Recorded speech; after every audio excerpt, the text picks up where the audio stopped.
Lição de número 3. Lição de número 3. Redenção e expiação. Redenção e expiação. O texto 1, nós vamos falar da redenção. A história da redenção começou quando existiam apenas o Pai, o Filho e o Espírito Santo, num passado que a nossa imaginação não pode imaginar.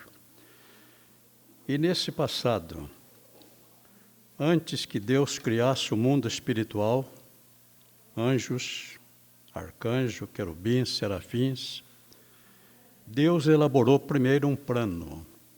Deus elaborou primeiro um plano. Deus tem um plano. E Deus trabalha de acordo com esse plano. E o Senhor Jesus também, em Lucas, capítulo 4, verso 28 e 29, ele nos fala da necessidade de termos planejamento de vida. Qual é o homem que, pretendendo construir uma casa, não se assenta primeiro? Tiago, capítulo 4, verso 13, também fala da necessidade de sermos imitadores de Deus. Deus não é um improvisador. Deus tem um plano. Nesse plano estava incluso a criação do homem. Nesse plano estava incluso a criação de um ser que Deus o criaria de uma forma muito especial, diferente de todas as demais criaturas. Esse homem Deus criaria com duas naturezas, uma material para viver na terra e a outra espiritual para viver com ele em toda a eternidade.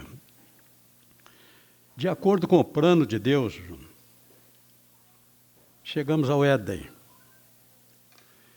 Deus criou primeiro todos os animais.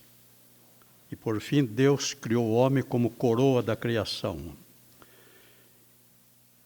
Esse era o propósito de Deus, que o homem pudesse viver com ele aqui na terra e depois estar eternamente com ele no céu. Mas aconteceu um incidente. E esse incidente, antes que acontecesse, havia uma comunhão muito íntima entre Deus e o homem. Uma comunhão muito íntima. Deus, na viração do dia, vinha ao encontro do homem.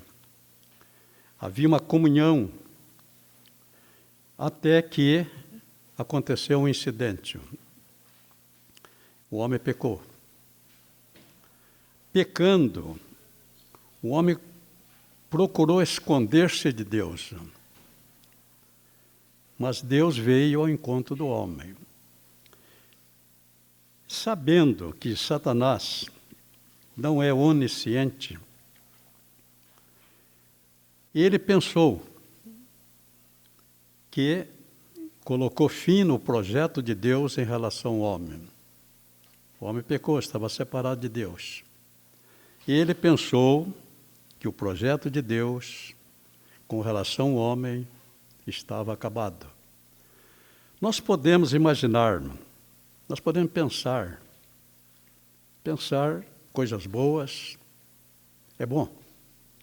Podemos pensar que Satanás, juntamente com todos os seus milhões, bilhões de anjos e demônios, estava preparando uma grande comemoração. Deus criou o homem, mas ele não permitiria que o homem vivesse. Deus apareceu, como de costume, na viração do dia, e procurou pelo homem e não encontrou. Agora Deus vai revelar que esse plano teria continuidade. Disso Satanás não sabia. Outra coisa que quem não estuda a Bíblia sempre questiona. Se Deus sabia que o homem ia pecar, por que ele fez o homem? Deus é onisciente. Ele não tem passado, presente nem futuro. Ele é onisciente. Então Deus sabia que o homem pecaria. Agora, pelo que nós conhecemos de Deus, nós não perguntamos a Deus. Nós sabemos que Ele é o Todo-Poderoso. Ele é o Todo-Poderoso. Ele é onisciente. Ele é onipotente. Ele é onipresente. Então, saber, Ele sabia. Agora, eu não vou perguntar. Você não vai perguntar. Deus, por que o Senhor criou, se o Senhor sabia? Mas, sabendo que aconteceria esse incidente, Deus já tinha um plano, e disto Satanás não sabia. De repente Deus pegou um cordeiro. Não está escrito que era um cordeiro, mas está escrito que Deus fez túnicas de peles para cobrir o homem e a mulher. Túnica, peles, nós sabemos que não se tira de casca de árvore. Pele que tem que ser tirada de um animal.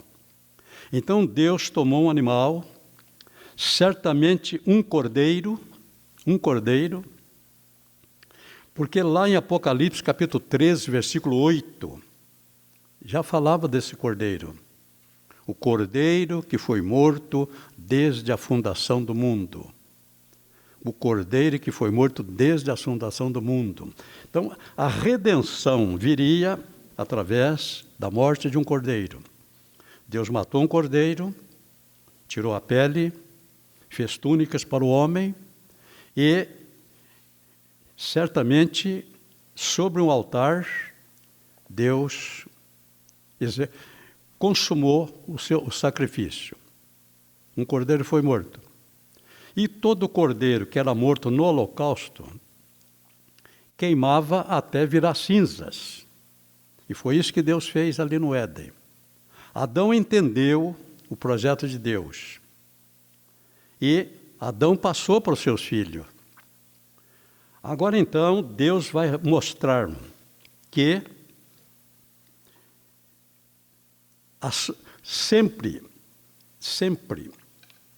que a santidade de Deus, Deus é santo, mas Deus é também justiça. Toda vez que o pecado agride a santidade de Deus, todo pecado agride a santidade de Deus. Então, toda vez que a santidade de Deus é agredida, a justiça de Deus exige o reparo. A justiça de Deus exige o reparo. Então, houve um preço que deveria ser pago. E eu já ouvi até pessoas inocentes dizer que esse preço foi estipulado por Satanás. Esse preço foi estipulado por Satanás. Satanás, irmão, nunca pôde e nunca poderá cobrar alguma coisa de Deus. Satanás é o inimigo vencido. Quem conhece a história sabe que em 1946 terminou a Segunda Guerra Mundial. A Alemanha, até pouco tempo, a toda poderosa Alemanha, perdeu a guerra. Perdeu. Agora a Rússia, aliada aos Estados Unidos, são os vencedores. E a Alemanha não pôde exigir nada, absolutamente nada. A Alemanha era o inimigo vencido. Então, o inimigo não pode exigir nada do vencedor. Então, quem estabeleceu um preço como pagamento foi a justiça de Deus. Mas Deus também já tinha um projeto pelo qual ele ia conseguir livrar o Adão da morte física, da morte espiritual. Deus já tinha um projeto. Por esse projeto, o preço exigido pela justiça de Deus seria pago por Jesus. O preço exigido pela justiça de Deus. Então, quem exigiu foi a justiça de Deus. Deus não poderia perdoar. Tinha que ser pago. Mas Deus também vai mostrar que tudo já estava previsto. Ele vai criar um mecanismo pelo qual a sentença de morte vai sendo adiada. Esse mecanismo, a teologia chama de expiação. Expiar é cobrir. Expiar é cobrir. Então Deus criou esse recurso. Cobrir o pecado com o sangue de um animal. O pecado não seria removido, mas o pecado seria coberto. Quando Deus olhava, Deus via o sangue. E esse sangue representava o sangue do Cordeiro de Deus. Então, a redenção tem que ser paga. Deixa eu contar uma historinha para você. Sempre numa pregação, no estudo, se a gente usar uma ilustração bem aplicada, abre o entendimento das pessoas que estão ouvindo. Deus não podia perdoar o homem. Deus não podia perdoar. A justiça de Deus exigia um pagamento. A justiça de Deus exigia um pagamento. Mas Deus não podia perdoar. Então, imaginemos dois jovens. Nasceram juntos, cresceram juntos, estudaram juntos, desde o pré-primário, depois do primeiro estágio, fizeram o curso médio, eram amigos, vizinhos e inseparáveis. Terminando o curso médio, um deles se tornou empresário, um fazendeiro, um empresário. O outro prestou vestibular para direito, tornou-se advogado. Depois, ele se tornou juiz. E os dois passaram muito tempo sem se ver. O empresário, administrando mal seus bens, endividou, contraiu uma dívida muito grande. E, para pagar essa dívida, ele iria à falência. Então, o seu caso foi para o tribunal. E quando ele soube que o juiz que ia julgar a causa dele era o seu antigo colega de infância, de escola, colegas íntimos, moraram juntos, estudaram juntos. Quando ele soube quem era o juiz, ele ficou esperançoso. Ele acreditou que o seu amigo encontraria uma maneira pela qual ele seria livre daquela grande dívida. Mas terminado o julgamento, o juiz condenou, reconheceu a dívida dele e condenou o pagamento. E ele ficou zerado. Ele ficou decepcionado. Ele não acreditava que o seu amigo ia fazer isso com ele.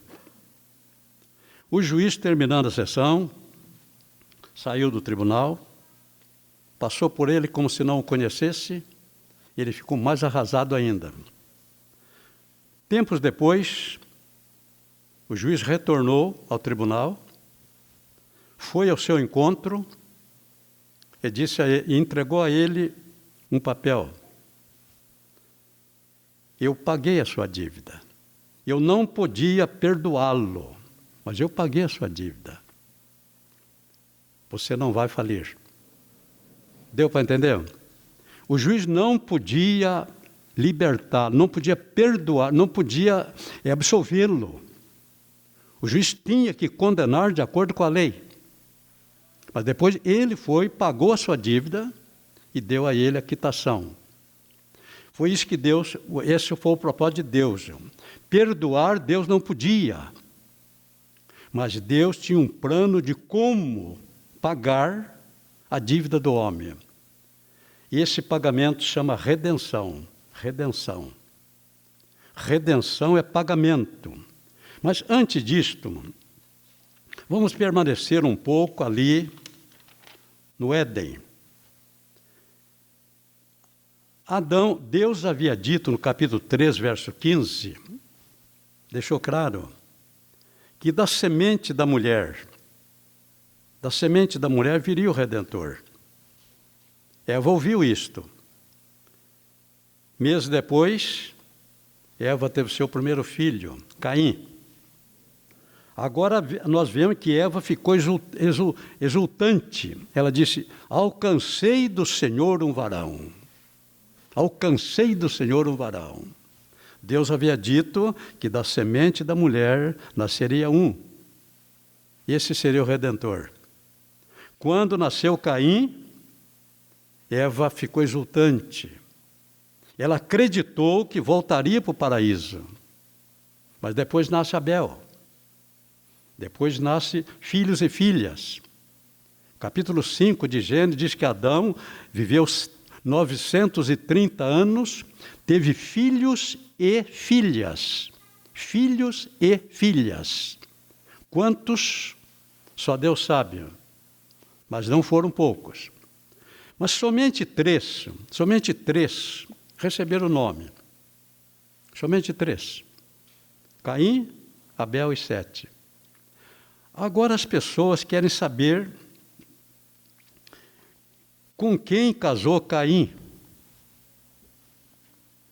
Quem não estuda a Bíblia não consegue entender as coisas. A Bíblia não foi um livro escrito para contar a história do homem. A Bíblia não é um livro de história. A história trabalha com datas. A história trabalha com lugares e datas.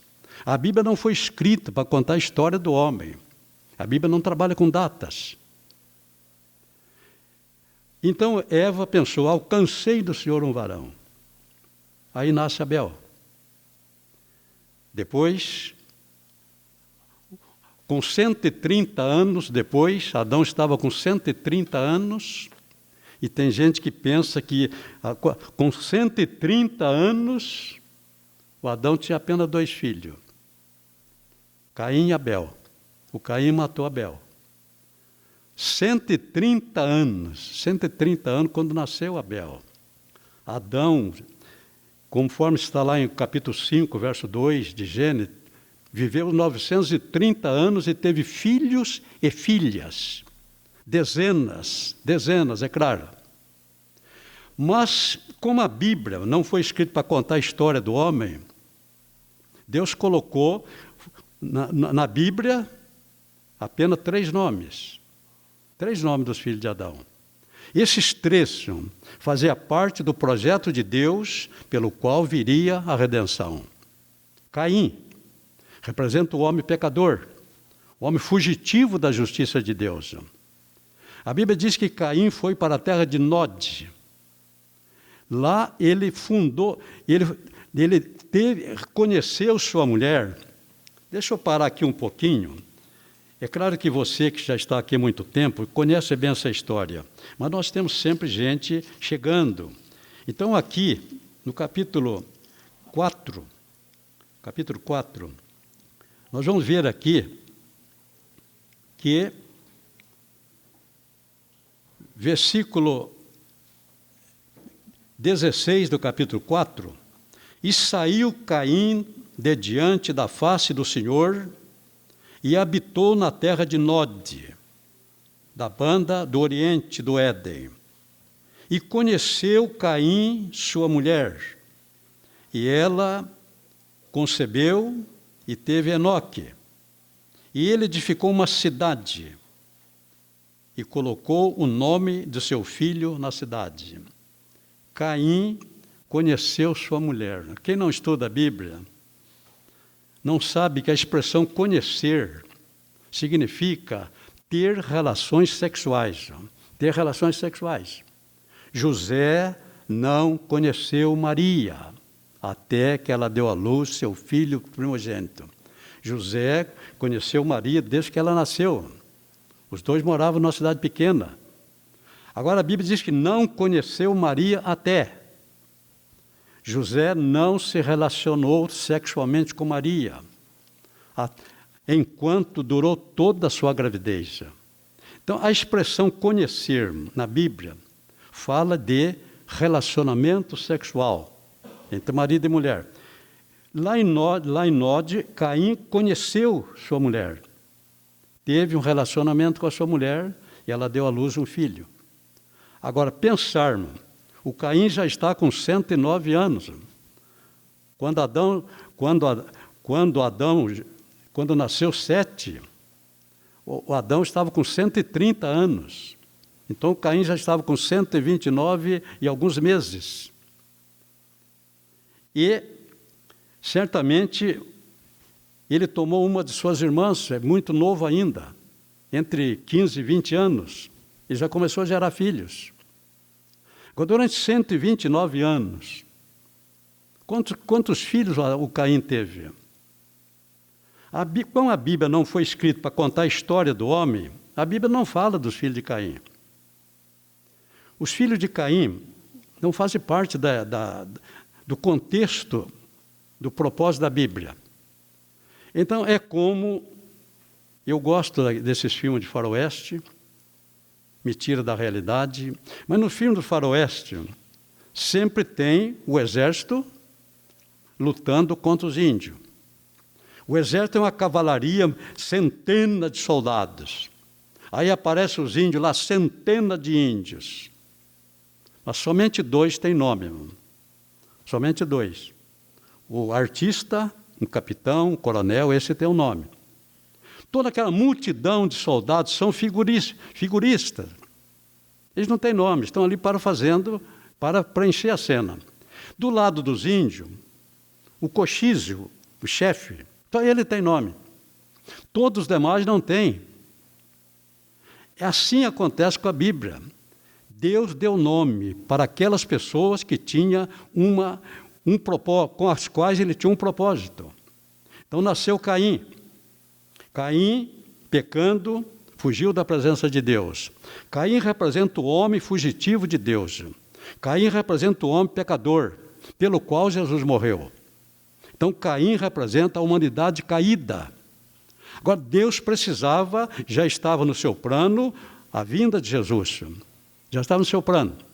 Então, Deus, o outro filho de Eva, colocou o nome de Abel. Abel. A Bíblia deixa claro que Abel era temente a Deus. Abel apresentou um altar, Deus recebeu o sacrifício dele. Então, Abel, porque as obras deles eram boas, o seu irmão o matou. Abel representa Jesus, homem. Jesus, homem. Veio à terra, viveu aqui 33 anos, e porque as suas obras eram boas, seus irmãos o mataram. Então, Abel representa Jesus, homem. Mas precisava, para a salvação, precisava de um Salvador. Aí nasce o terceiro filho, quando Adão tem 110 anos. E nesse terceiro filho colocaram o nome de Sete. Sete. A gente percebe que quando Sete nasceu, quando Abel desceu, o Sete subiu. Abel representa o Jesus homem. Viveu 33 anos. As suas obras eram boas. E por essa causa seus irmãos o mataram. Ele desceu para a sepultura. Mas a redenção não estava na sepultura. Se Jesus morresse e não ressuscitasse, não haveria redenção. Então precisava de uma terceira pessoa representando o Caim, o homem pecador. O Sete, o Abel, Jesus. Agora, Jesus teria que ressuscitar. Então, quando desceu Abel, subiu o Sete. 7 representa o Jesus ressuscitado. Pronto. Esse era o projeto de Deus. Deus não precisaria mais de nenhum homem, nenhum nome. A Bíblia precisava apenas desses 3 nomes. Então, se nós entendermos isto, nós vamos entender o trabalhar de Deus. Agora nós vamos ver no decorrer do tempo, durante 4.000 anos, Deus vai trabalhar nesse projeto para trazer de volta, nesse projeto para redimir o homem, Deus Pai. E durante cerca de 4.000 anos, 1.656 anos depois, só havia uma família, Noé e sua família. Toda a raça humana estava contaminada. Toda a raça humana estava caída. Toda a raça humana estava entregue à idolatria. Deus encontrou apenas um homem. Deus vai recomeçar tudo. 427 anos depois, a própria família do Abraão era idólatra. Então nós vamos ver o trabalhar de Deus durante 4.000 anos para trazer a semente, a descendência do Abel, de Sete. Sete gerou Enos, Enos gerou Cainã, aí vem na sequência, até chegar em Noé. De Noé, Deus toma o filho, Sem. De Sem, chega em Abraão. De Abraão chega Isaac e Jacó. De Jacó, chega na nação de Israel, através da qual Jesus viria ao mundo. Então, durante esses 4.000 anos, Deus trabalhou nesse projeto. E houve momentos na história em que Satanás quase ganhou. Eu vou citar para você apenas um momento. Quando, ao que parece, tudo indicava que realmente Satanás venceria. Isso aconteceu no tempo do rei Acabe. Acabe, rei do norte, Josafá, rei do sul. Acabe casou-se com Jezabel, trouxe Jezabel lá da sua terra, da Fenícia, e ela trouxe todos os seus deuses para Israel. Acabe teve uma filha, chamada Talia, e a Bíblia nos mostra, eu vou citar isto aqui para ver, para a gente entender que Satanás é muito inteligente e é muito poderoso. Ele só não é todo poderoso. Ele é 6, Deus é 7. 6 nunca será 7, mas ele é muito poderoso, só não é onipotente. Ele é muito inteligente, só não é onisciente. Ele tem planos. E o Josafá deu lugar. Se nós damos lugar a ele, ele vai nos usar. Ele colocou no coração de Josafá fazer uma visita ao rei do norte. Esses 2 reinos estavam sempre guerreando. O reino do sul contra o reino do norte estava sempre em guerra. Mas o Satanás, no plano dele, colocou no coração do Josafá fazer uma visita ao reino do norte. E o Josafá foi. E chegando lá, foi celebrada uma aliança. É o trabalhar de Satanás. Ele tem projeto também. Ele é muito inteligente. Se nós não conhecemos seus ardis, nós podemos ser enganados por ele. Houve uma aliança entre o reino do sul e o reino do norte. Dessa aliança, aconteceu um casamento. O filho de Josafá, Jorão, também conhecido por Jeorão, casou-se com a filha de Acabe, Atalia. Agora a Atalia vai ser trazida para o reino do sul. Ela vem para o reino do sul como nora do rei. Ela casou com o filho do rei. Ela vem como nora. Mas Satanás tem um projeto. Josafá morrendo, o marido dela, Jorão, assumiu o trono. Agora Atalia se tornou esposa do rei. Esposa do rei. Satanás está chegando lá.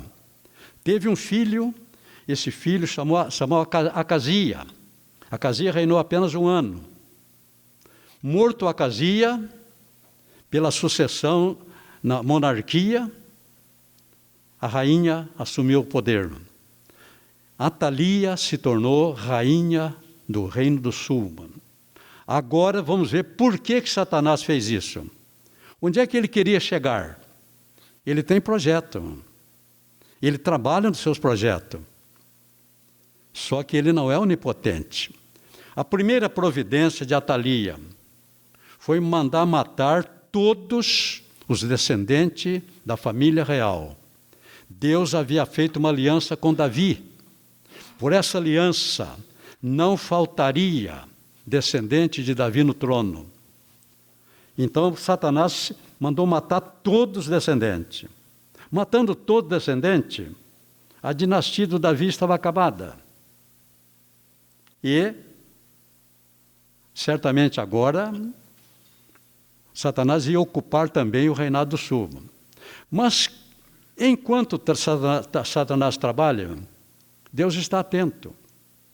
Deus não dorme e nem dormita. Deus não dorme nem cochila. Ele estava vendo tudo que Satanás estava fazendo. Ele ordenou que matasse todas as crianças, todos os meninos da descendência real. E a matança estava acontecendo. Mas Deus tinha também um plano. Ele já havia preparado uma mulher. Essa mulher seria um instrumento de Deus. Essa mulher se chamava Joseba. Enquanto estava vendo a matança das crianças, Joseba conseguiu entrar, pegou um menino de 1 ano, escondeu debaixo da sua roupa, levou, entregou no templo para o sumo sacerdote. Esse menino tinha 1 ano. O palácio de Jezabel, palácio de Atalia, ficava próximo do templo. Ficava próximo do templo. Agora, uma notícia boa para você, mano. Quando Deus esconde, nem Satanás encontra. Quando Deus esconde, nem Satanás encontra. E a Bíblia fala de um esconderijo. Aquele que habita no esconderijo do Altíssimo, a sombra do Onipotente descansará. Atalia, Satanás não pôde revelar para ela. Satanás tem limitações. Deus impediu que ele revelasse para Atalia que ali tinha um menino escondido, bem perto. Quando Deus esconde, nem Satanás encontra. 6 anos depois, o sumo sacerdote marcou a coroação de Joás, com 7 anos. E ele sabia que Atalia viria e deu ordem ao sacerdote. Quando ela chegar, é para pegá-la com toda a cautela, sem escândalo, tirar do templo, levá-la fora e matá-la. E ela veio. Mas quando ela veio, o sacerdote estava preparado para recebê-la. Tiraram, levaram fora e mataram. E a descendência de Davi continuou. O projeto de Deus não acabou. O projeto de Deus não acabou. E durante esses 4.000 anos, Deus trabalhou incessantemente nesse projeto para trazer o seu filho.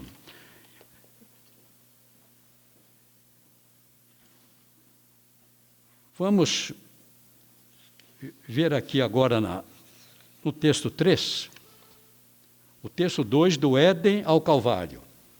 É claro que nós poderíamos, se fosse contar essa história, nós ficaríamos horas trabalhando em todo o Antigo Testamento, mostrando o trabalhar de Deus na história da nossa salvação. Agora o texto 2. Texto 2. Primeiro vamos conceituar o que é redenção. Redenção não é perdão. Redenção não é perdão. Redenção é pagamento. Redenção é pagamento. Havia um preço a pagar. Então nós definimos redenção desta maneira. Redenção é o processo pelo qual o homem pecador é resgatado da prisão do pecado e entra num relacionamento com Deus. E esse relacionamento é feito através de um pagamento. Então, havia um preço estipulado. Esse preço estava estipulado pela justiça de Deus. Então, redenção não é perdão. Redenção não é perdão. A justiça de Deus exigia um pagamento. E esse pagamento tinha que ser feito. Só que Jesus, para ser o Redentor, como Deus, como Cristo, ele não podia ser o Redentor. O Redentor tinha que ser um parente do homem. Então nós temos lá no capítulo 25 de Levítico, se você entendeu isto, capítulo 25 de Levítico vai nos mostrar que mesmo um judeu podia se tornar escravo de outro judeu. Isto eu nunca ouvi ninguém da teologia da prosperidade falar.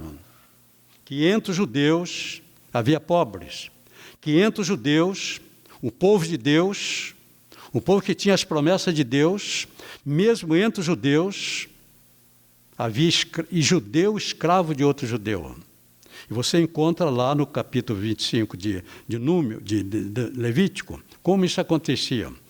Quando o judeu endividava, o homem endividava, contraía uma dívida. E, pela lei de Moisés, a dívida tinha que ser paga. Não havia desculpa. Então estava na lei. Se o judeu se tornasse escravo de outro judeu, ele poderia ser resgatado. Desde que, primeiro, ele tivesse o dinheiro para pagar a sua dívida.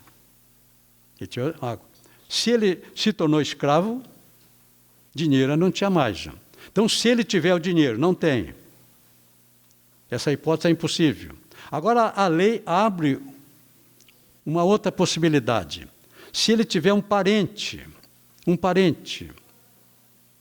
tem que ser parente.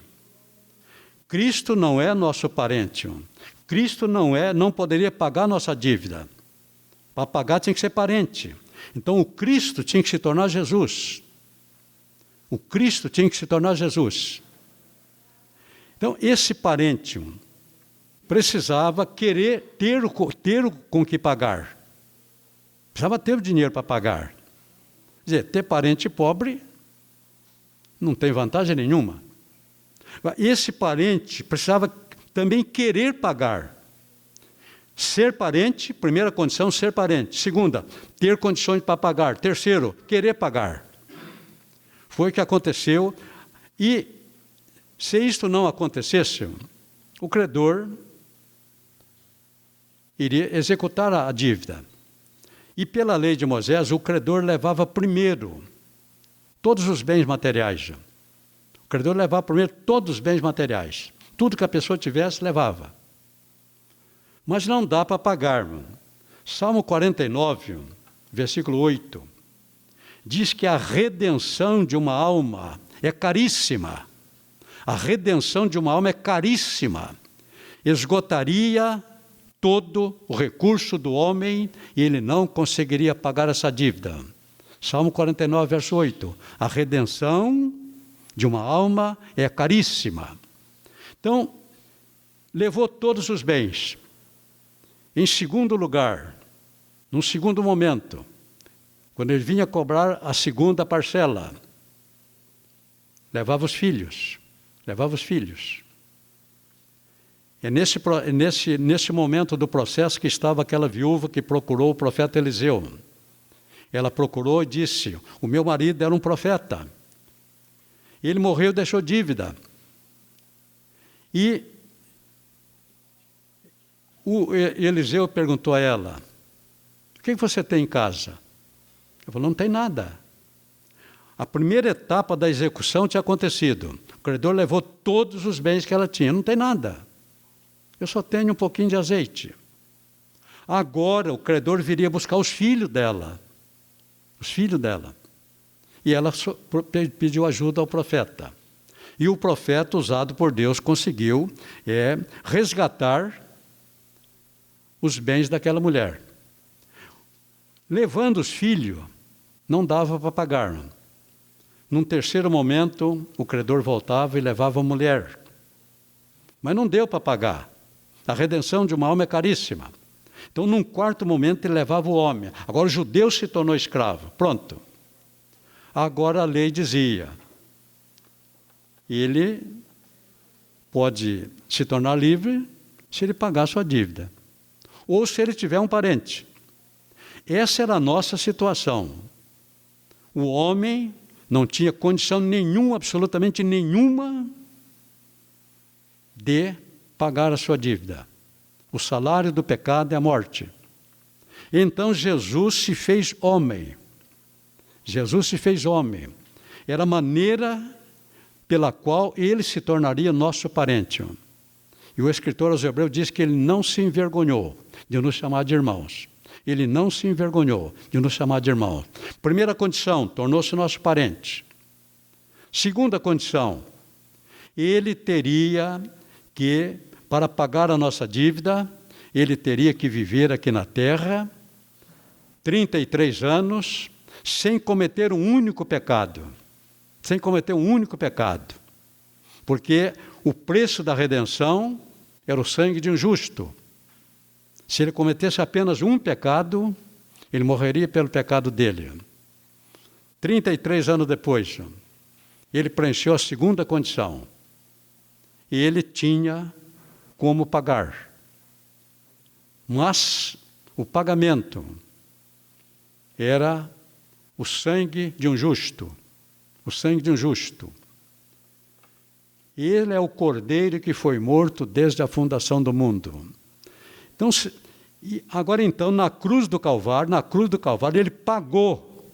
Na cruz do Calvário, ele pagou nossa dívida. Pagou nossa dívida.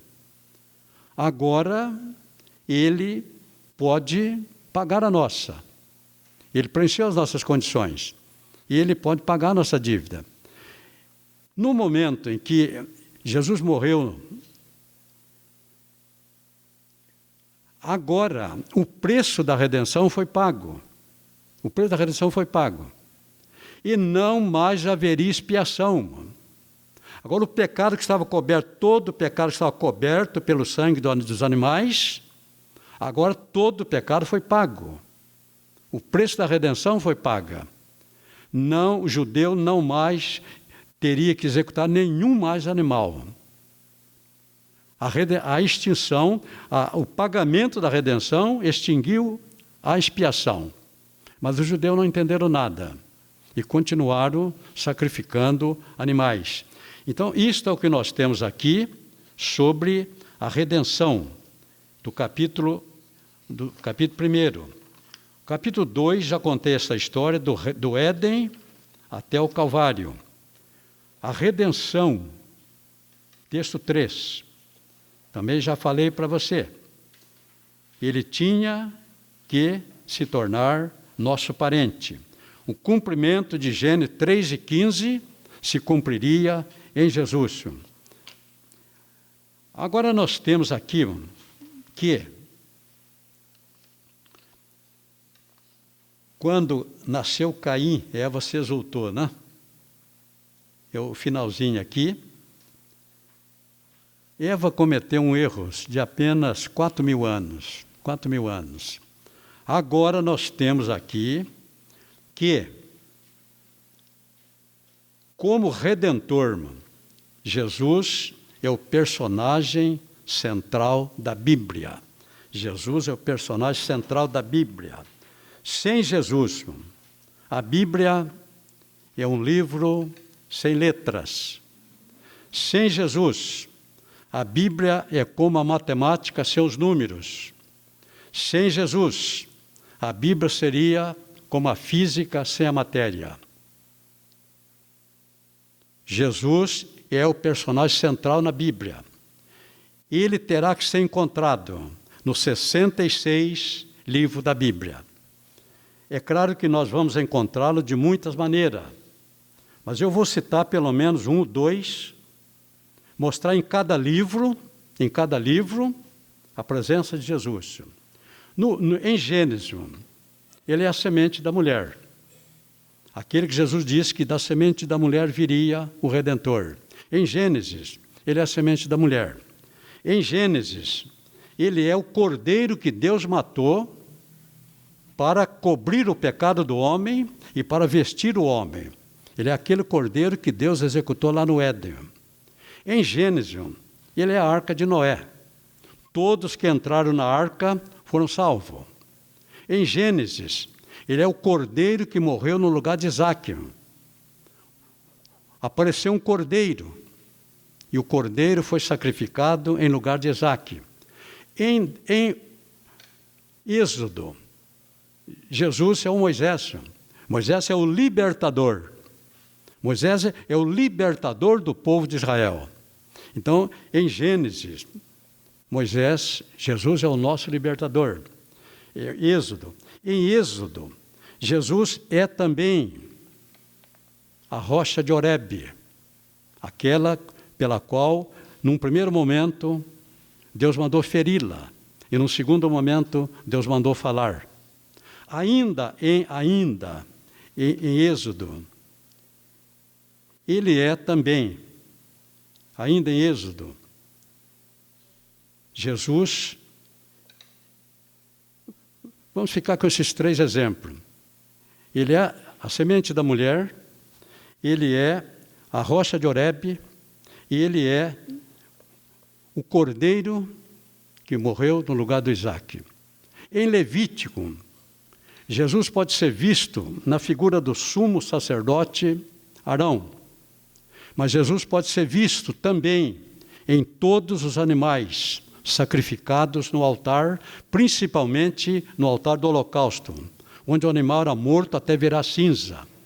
Todos os animais sacrificados no altar em Levítico falava de Jesus. Em Números, Jesus é a coluna de nuvens que protegia o Israel durante o dia e a coluna de fogo à noite. Em Números, ele é a serpente que Deus mandou levantar no deserto. Toda vez que alguém era picado por uma serpente, a picada dela era mortal.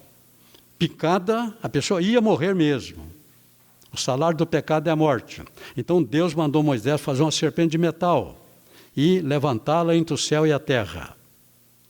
Toda pessoa que fosse picada por aquela serpente, ela corria em direção àquela haste, e no momento que ela olhava para aquela serpente, está escrito que ela viveria. Não está escrito que seria curado. Todo aquele que olhar para a serpente de metal, viverá. Viverá. Aquela serpente simbolizava Jesus. Em Deuteronômio, Jesus é o profeta semelhante a Moisés. Em Josué, ele é aquele que disse: eu sou Quando Josué falou: quem és tu? Eu sou o príncipe dos exércitos do Senhor. Tira o sapato do seu pé, que no lugar onde você está é terra santa. Juízes, Josué, Ruth. Onde é que nós vamos encontrar Jesus? Exatamente na figura do parente remidor, Boaz. Tinha recurso, era parente e pagou a dívida de Noemi. Então, em Ruth, nós vemos Jesus na figura de Boaz. Josué, Juízes, Josué, Juízes. Em Juízes, Jesus é o libertador. Cada juiz era levantado para ser um libertador. Então, Jesus era o libertador e era o juiz que com justiça julgará os vivos e os mortos. Josué, juiz, agora então viria Ruth. Depois, 1º e 2º Samuel. Jesus é o profeta em que nós podemos confiar. 1 Reis, 2 Reis, 1 Crônicas, 2 Crônicas. Jesus é rei. Sendo rei, reinará. Então, todos os juízes, 15 juízes, representavam Jesus como libertador. Todos os 19 reis do sul eram tipo de Jesus. Josué, Juízes, Ruth, 1 Samuel, 2 Samuel, 1 Reis, 2 Esdras. Esdras não construiu o templo, mas foi Esdras quem descreveu a construção do templo. A construção do templo, Esdras começa a descrever no seu livro. Então, em Esdras, Jesus é o que reconstrói o nosso templo espiritual. Neemias construiu o muro. Então, em Neemias, Jesus é o reconstrutor das muralhas caídas da nossa vida. Esdras, Neemias, Esther. Onde é que eu encontro Jesus em Esther? Ele é o Mardoqueu, o salvador do povo. O tio de Esther. Ele é um Mardoqueu, o salvador do povo. Em Jó, Jó. Onde é que eu encontro Jesus? Capítulo 19. E eu sei que o meu Redentor vive, e que por fim se levantará sobre a terra. Ainda depois de consumida a minha carne, os meus olhos verão a Deus. Salmo. Será que tem Jesus? O Senhor é o meu pastor, nada me faltará.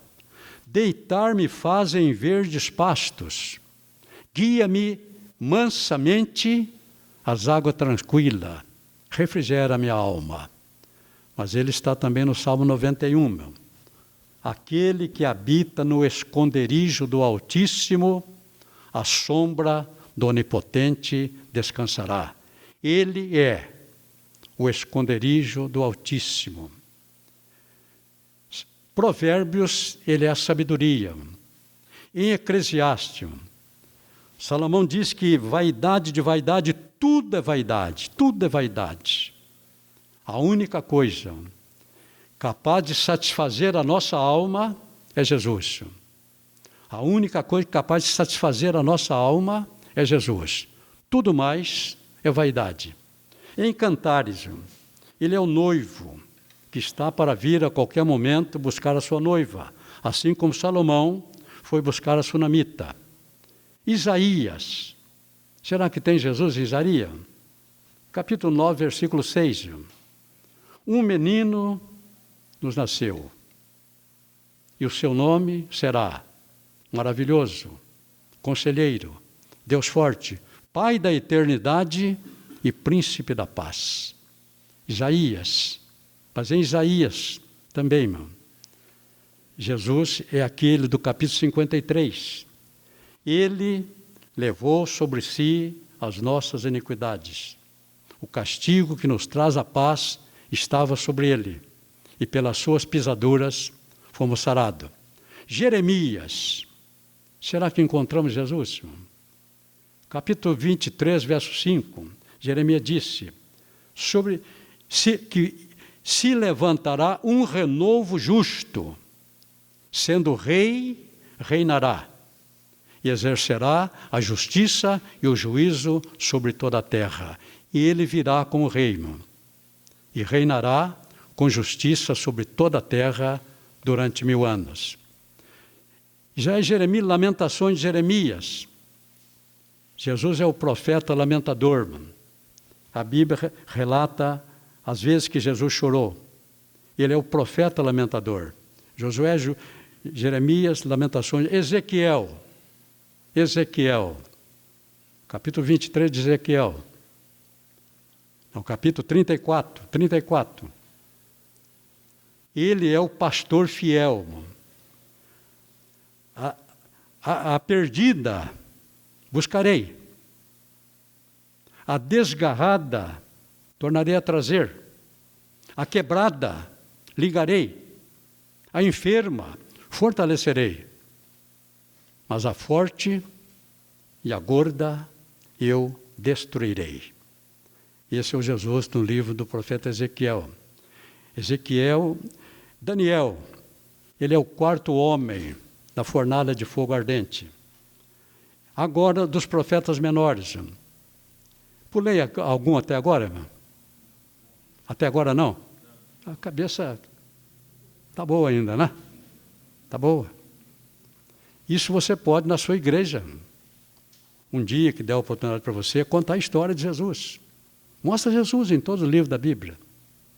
Mostra que Jesus é o personagem central da Bíblia. Sem Jesus, a Bíblia seria, como eu disse, um livro sem letras. A matemática sem números. E a física sem a matéria. Em Oséias, ele é aquele que do Egito chamarei o seu filho. Oséias capítulo 11. Do Egito chamei meu filho. Esse é Jesus. Joel, ele é aquele que batiza com o Espírito Santo e com fogo. Em Amós, ele é o carregador do nosso fardo. Oséias, Joel, Amós, Obadias, um capítulo só. Mas em Sião haverá livramento. Em Obadias, ele é o poderoso para salvar-no. Em Sião haverá livramento. Jonas, ele é o missionário que Deus enviou para pregar para um povo bem pior do que os ninivitas. Então, em Jonas, Jesus é o missionário enviado por Deus à terra. Deus amou o mundo de tal maneira que deu o seu Filho unigênito, para que todo aquele que nele crê não pereça, mas tenha vida eterna. Obadias, Jonas, Miqueias. E tu, Belém de Efrata, posto que pequena entre as grandes capitais de Judá, de ti sairá aquele que será rei em Israel. Em Miqueias, ele é o menino que nasceu em Belém. Mas no capítulo 7, ele é também, conforme diz Miqueias, aquele que lançou nas profundezas do mar os nossos pecados. Os nossos pecados foram lançados na profundeza do mar. O profeta Isaías, no capítulo 43, ele complementa o dizer de Miqueias, dizendo que dos seus pecados não me lembro mais. Dos seus pecados não me lembro mais. Eu tenho para você uma notícia boa. Todos os pecados que nós cometemos até o exato momento do nosso novo nascimento, não importa o que o homem fez, matou, estuprou, traficou, fez de tudo, todos os pecados. Para Deus não há pecado que Ele não possa perdoar. Todos os nossos pecados, no exato momento que nós aceitamos Jesus como nosso Salvador, foram lançados no esquecimento de Deus. Dos seus pecados, não me lembro mais. Tem gente que não sabe disso. Está aí fazendo regressão para procurar alguma coisa lá no passado que não foi perdoado. O sangue de Jesus Cristo, seu Filho, nos purificou de todos os nossos pecados. Por eles, nunca mais responderemos. Agora o apóstolo João disse, nós podemos pecar. Aqueles pecados são apagados, mas nós podemos pecar. Aí o apóstolo João diz, filhinho, não pequeis. Esta é a regra, filhinho, não pequeis. Mas, se alguém pecar, temos um advogado. Então, ele resolveu e continua resolvendo os nossos problemas. Miqueias, Obadias, Jonas, Miqueias, Naum, ele é o vingador dos eleitos de Deus. Abacuque, Naum, Abacuque, ainda que a figueira não floresça, nem haja fruto na vide, o produto da oliveira minta, as ovelhas da malhada sejam arrebatadas, nos currais não haja vacas. Ele é aquele que supre todas as nossas necessidades. Ele é aquele que supre todas as nossas necessidades. Joel, Abacuque, Jonas, Miqueias, Naum, Abacuque, Sofonias. Sofonia em 3 capítulos. O assunto central é o grande e terrível dia do Senhor. Esse grande e terrível dia do Senhor começará, segundo nós entendemos, 7 anos depois do arrebatamento da igreja.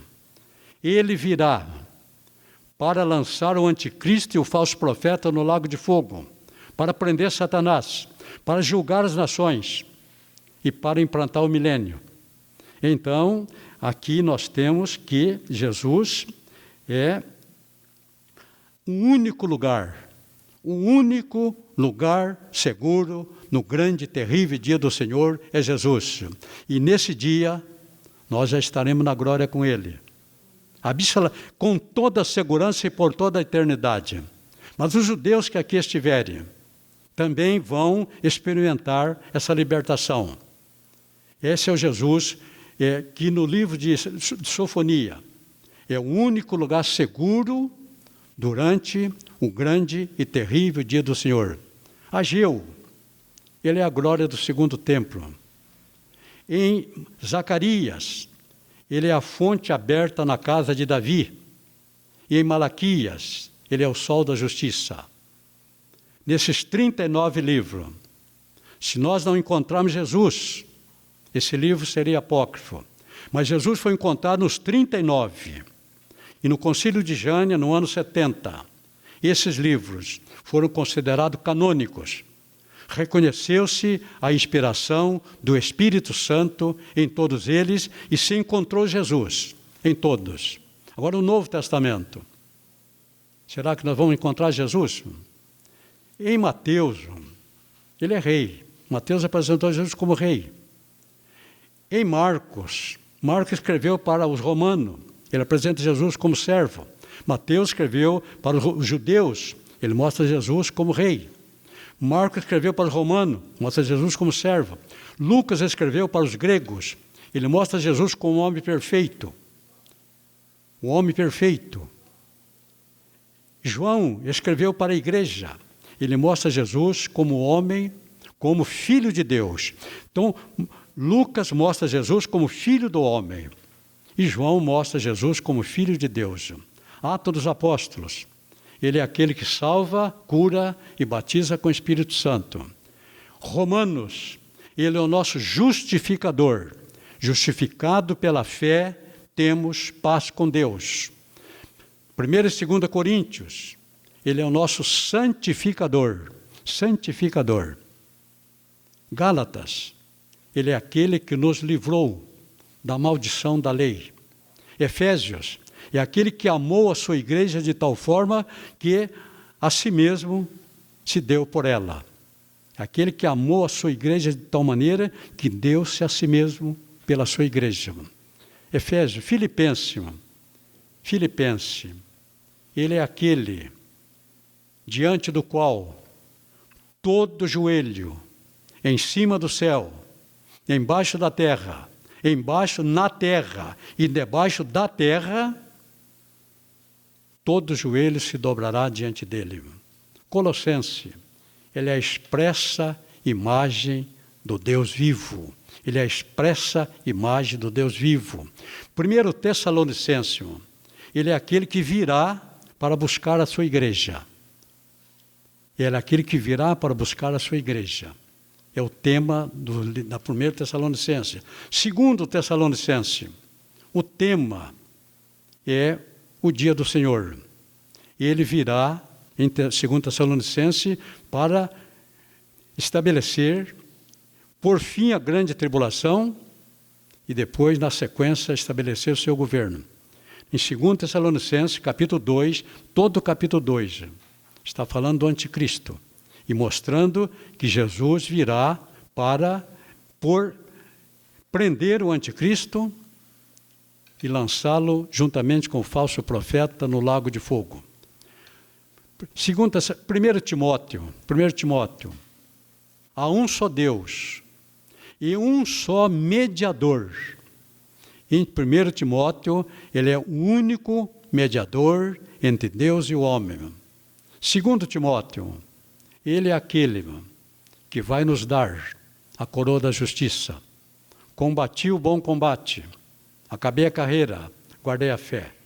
Desde agora me está reservada a coroa da justiça, a qual o justo juiz nos dará naquele dia. Tito ele é o pastor fiel. Filemon, ele é o amigo mais chegado que irmão. Hebreus, ele é nosso sumo sacerdote, visto que temos um grande sumo sacerdote, Jesus que penetrou nos céus. Em Tiago, está alguém enfermo? Jesus é o médico divino. Está alguém entre vós enfermos? Chama os presbíteros da igreja. Ele é o médico divino. Primeira epístola de Pedro. Ele é aquele sobre o qual Pedro disse aos judeus: ele é a pedra rejeitada por vós. Mas ele vai dizer também no capítulo 5, ele é o sumo sacerdote.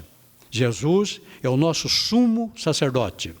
Segunda epístola de Pedro, ele é aquele que não retarda a sua promessa. Ele é aquele que não retarda a sua promessa. Tudo que está prometido se cumprirá. Em 1º, 2º e 3º João, ele é amor. Em Judas, ele é aquele que virá. E com ele virão miríades e miríades dos seus santos. Enoque profetizou isto. Enoque viveu na 6ª geração depois de Adão. Mas o Enoque profetizou que Jesus viria com miríades e miríades dos seus santos. Essa profecia vai acontecer na segunda etapa da segunda vinda de Jesus. Inclusive, a igreja estará acompanhando Jesus. Apocalipse, será que tem Jesus? Ele disse: eu sou o Alfa. O Novo Testamento foi escrito em grego. Alfa é a primeira letra do alfabeto grego. Tudo começa em mim, eu sou o Alfa. Tudo termina em mim, eu sou o Ômega. Se estivesse escrito em português, ele diria: eu sou o A. Tudo começa em mim. Eu sou o Z. Tudo termina em mim. Em Apocalipse, ele é ainda o Rei dos Reis, o Senhor dos Senhores. Ele é também aquele do que no capítulo 20 vai julgar todos os ímpios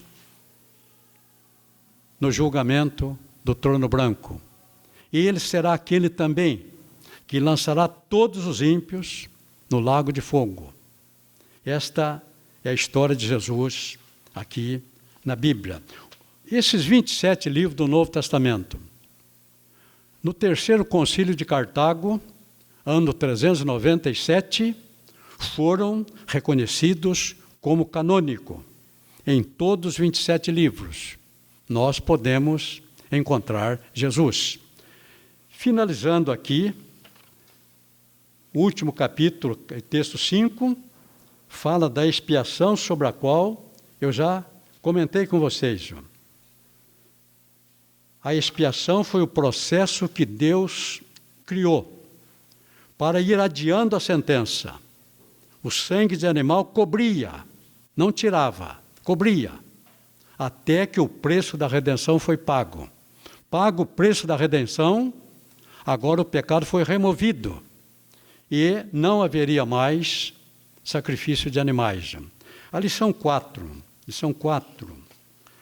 Essa lição 4 é meio problemática. Quando foi criada a Fratesa, há mais de 15 anos, a Fratesa foi criada para ser a escola da nossa igreja aqui, desta igreja.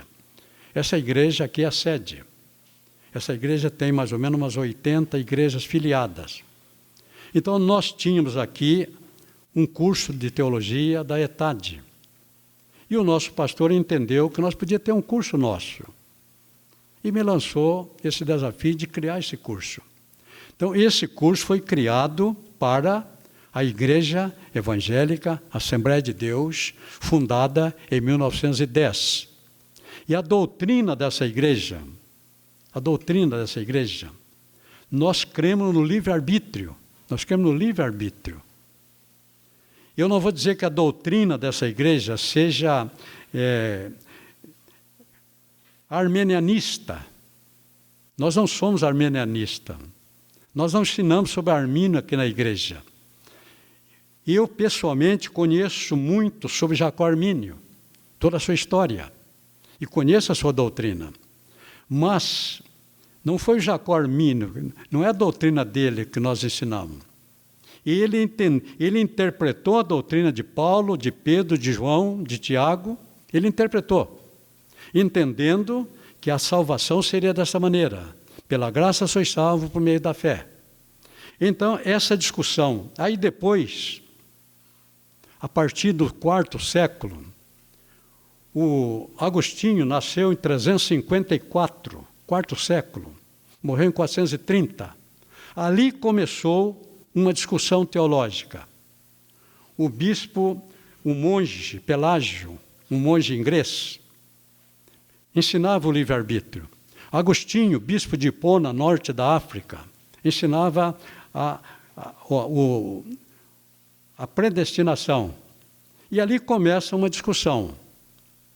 Essa discussão criou um corpo maior em 1517, quando Lutero coloca lá as 95 teses. Aí começa a discussão entre Lutero e Erasmo de Rotterdam e o monge Pelágio. Não, entre o Erasmo de Rotterdam. Os dois travaram uma grande batalha teológica. O Lutero, para a gente ter uma ideia, essa briga que começou lá, prosseguiu depois. Lutero viveu aqui entre os anos... Deixa eu ver aqui. O Lutero viveu entre os anos...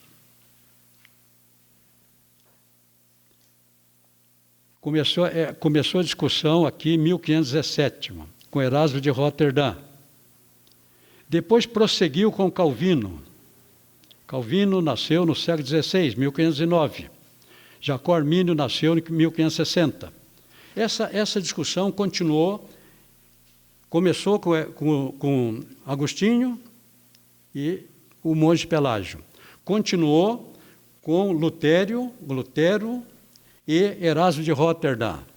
Continuou com Calvino e Jacó Armínio.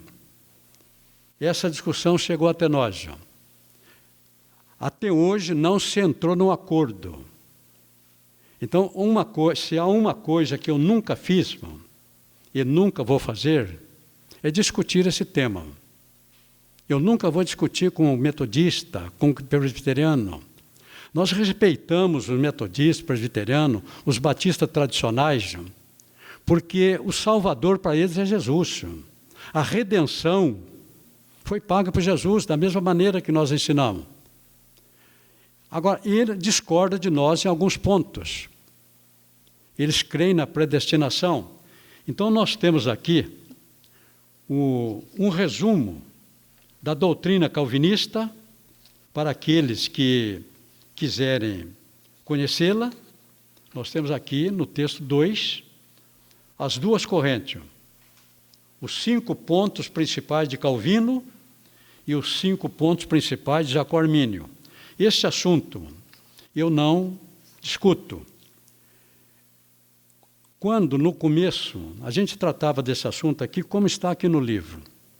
Aí depois, começaram a chegar alunos de outras denominações. Muitos batistas tradicionais, batistas pentecostais, metodistas, presbiteriano, e nós começamos a receber muitos alunos calvinistas. E eu me senti um pouco em dificuldade de comentar esse assunto aqui na classe. Então, eu deixei de comentar esse assunto.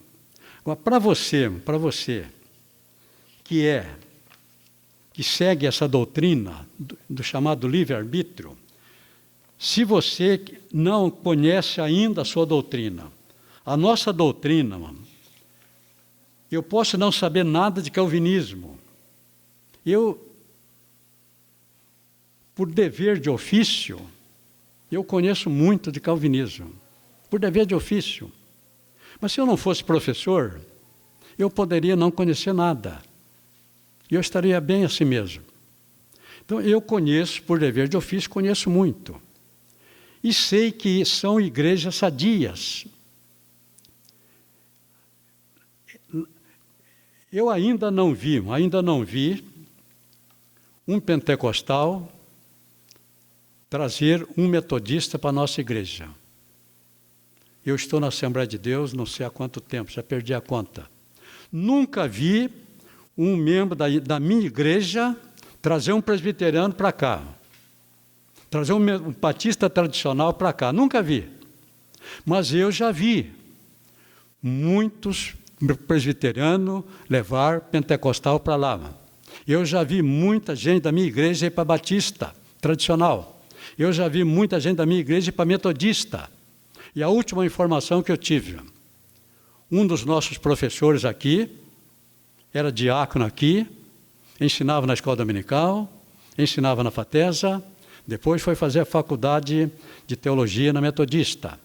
Terminou o bacharel, fez mestrado, fez doutorado, se tornou mestre e doutor. Depois eu soube que ele estava na igreja metodista. E a semana passada eu soube que agora ele é membro da igreja presbiteriana. Então, daqui para lá, vai muita gente. Porque lá eles ensinam a palavra. Eles conhecem a doutrina deles a profundo. A escola dominical de qualquer igreja batista, metodista, presbiteriana, costuma ter mais gente do que o culto à noite. Eles ensinam a palavra. Eles têm faculdade. A metodista tem a faculdade. A presbiteriana tem a Mackenzie. Então, eles investiram muito no ensino. Agora, os pentecostais são a bênção. Falou de orar com o pentecostal. Mas falou de estudar a Bíblia. Não é com o pentecostal. Essa igreja aqui tem ensino. Essa igreja aqui tem muita gente boa para ensinar. Essa igreja aqui tem escola dominical. Percebo que durante 1 ano e meio, nós não ficamos sem escola. Durante 1 ano e meio, por determinação do nosso pastor, eu fiquei online, ministrando a palavra. Agora, a partir do domingo passado, cada classe voltou com o seu professor. Então, nós temos escola dominical. Só que, na nossa escola dominical, eu imagino, para jogar bem alto, 10% dos crentes que estarão domingo à noite na igreja, 10% estiveram na escola dominical. Isso foi uma escola dominical grande. Aqui cabe 900 pessoas lá em cima, né? 10% são 90. Para encontrar 90 alunos aqui, domingo passado, eu acredito, eu não estive aqui, mas entre homens e mulheres, eu calculo no máximo uns 40. Terça-feira é culto de ensino, tem ensino. Tem muita gente boa para ensinar terça-feira. Mas, na terça-feira, todos os obreiros das nossas quase 80 congregações, vem o pastor, vem os presbíteros, diácono, e cada terça-feira são escaladas 2 congregações para vir. Aí dá um número bom. Se não tirar todo o pessoal das congregações, deixar só os da sede, dos 800 de domingo à noite, eu acho que terá uns 5%. Então, nós temos ensino. Mas o povo não parece que não gosta, pentecostal não gosta muito de ensino. Então, é comum pentecostal ir para lá. Semana passada, vindo lá de Mauá, o pastor mostrou para mim lá um casal da Assembleia de Deus sendo recebido na igreja presbiteriana. Esse casal tinha uma criança, um pequeno, menino. E o pastor, naquela noite, está fazendo o batismo da criança. Eles batizam a criança. Eles entendem que, assim como o judeu precisa ser circuncidado, então eles batizam a criança. E, na sequência, foi receber o casal. Um casal pentecostal indo para a igreja. Isso é normal. Isso é normal. Então, para você que é pentecostal, se você estiver começando o curso agora, se você não tem um bom conhecimento da sua doutrina, esse livro aqui vai ajudar muito você. Primeiro você vai saber aqui, vai saber que nós falamos aqui sobre uma grande chamada. Uma grande chamada. Nós cremos que o desejo de Deus é a salvação de todos os homens. Nós cremos que o desejo de Deus é a salvação de todos os homens. Os calvinistas, eles ensinam que quando um calvinista peca, eles também pecam. Quando um calvinista peca, é como alguém cai dentro do navio. Dentro do navio, de repente, um passageiro caiu. Pronto, caiu. Levantou, ele continua dentro do navio. Então, quando um calvinista peca, é como se ele caísse dentro do navio. Ele vai ser restaurado e continua. Agora, nós pentecostais pensamos diferente. Caiu dentro do navio, se não tiver jeito, nós jogamos para o mar. Mar simboliza mundo. Então, se não tiver jeito, nós jogamos para o mar. Essa é a nossa doutrina. Então, aqui nós cremos que Deus, o desejo de Deus é salvar toda a humanidade. Deus amou o mundo de tal maneira que deu seu Filho unigênito, para que todo aquele que nele crê, não pereça. Agora você tem aqui diversos versículos. E no texto, aqui no terceiro, segundo, cremos que embora o desejo de Deus seja salvar todos os homens, nem todos serão salvos. Porque pela graça sois salvos, mas é por meio da fé. Pela graça sois salvos, mas é por meio da fé. E a fé tem que ser exercida pelo homem. E nós vimos aqui ainda que Deus não fez um inferno para o homem. Deus não fez um inferno para o homem. O projeto de Deus, João, era que o homem pudesse viver com Ele eternamente. Pecando, Deus criou um mecanismo para que o homem pudesse retornar. Mas Ele não fez inferno para o homem. Agora, se a predestinação, aqueles que não nasceram para ser salvos, não vão ser salvos. Se não vão ser salvos, eles terão que estar num lugar na eternidade. Mas Deus não fez inferno para o homem. Então, Deus, sabendo que parte da humanidade não seria salvo, Deus teria que ter criado um lugar para essa gente. Mas Ele não criou. Ele criou o inferno para o diabo e seus anjos. Então, todos aqueles que irão para o inferno vão morar no inferno feito pelo diabo, por Deus, para o diabo e seus anjos. Então, isso parece que contraria o projeto de Deus. Em quarto lugar, cremos também numa salvação condicional. Aí você tem aqui uma série de versículos. Cremos numa salvação condicional.